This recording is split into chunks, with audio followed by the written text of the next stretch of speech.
pajtuna plotësisht. Tani, gurët, varësisht se në cilën pozicion janë të vendosura në veshk. Nëse gurët janë të vendosura në fillimin e kanaleve që e përcjellin urinën, shkaktojnë obstruksion të veshkës, rrjedhimisht duke qenë po shprehje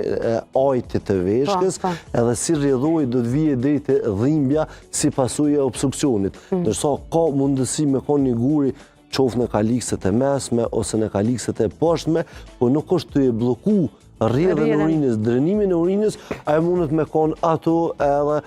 pacienti s'ka simptoma fare, edhe rrjedhimisht ai mundet mu identifiku veç gjatë një kontrolli rutin, po përndryshe ankesa nuk ka. Tani, guri në dimensione më të vogla mundet të mos me bë dome edhe pse po rrin çato, po guri në dimensione më të mëdha prapse bën dome, sepse ai nëse nuk e ka blloku komplet veshkën, ka me blloku kalikset